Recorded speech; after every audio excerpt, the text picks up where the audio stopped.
ពេលដែលខ្ញុំមកព្យាបាលជាមួយអ្នកគ្រូបានណែនាំថាព្យាបាលរយៈពេល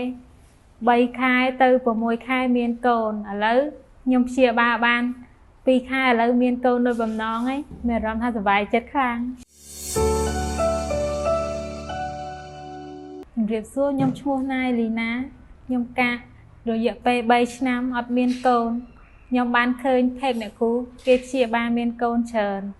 ហើយក៏សម្រេចចិត្តជាមួយគ្រួសារមកព្យាបាលឥឡូវខ្ញុំព្យាបាលបាន2ខែឥឡូវមានហើយមានដោយបំណងខ្ញុំមានបញ្ហារាំងរដូវមកអត់ទៀងពេលដែលខ្ញុំមកព្យាបាលជាមួយអ្នកគ្រូបានណែនាំថាព្យាបាលរយៈពេល3ខែទៅ6ខែមានកូនឥឡូវខ្ញុំព្យាបាលបាន2ខែឥឡូវមានកូនដោយបំណងហើយមានអារម្មណ៍ថាសប្បាយចិត្តខ្លាំងខ្ញុំសនុំពរដល់បងប្អូនដែលពិបាកមានកូនដូចនាងខ្ញុំអាចមកព្យាបាលនៅមន្ទីរពេទ្យអ្នកគ្រូបានអ្នកគ្រូកែកអញ្ចឹងបងប្អូនណាដែលមកព្យាបាលកន្លែងអ្នកគ្រូអត់តាន់មានអាចបន្តការព្យាបាលទៅអ្នកគ្រូព្យាបាលតតែមានអរគុណដល់អ្នកគ្រូដែលបានយកចិត្តទុកដាក់ព្យាបាលឲ្យរូបនាងខ្ញុំមានកូន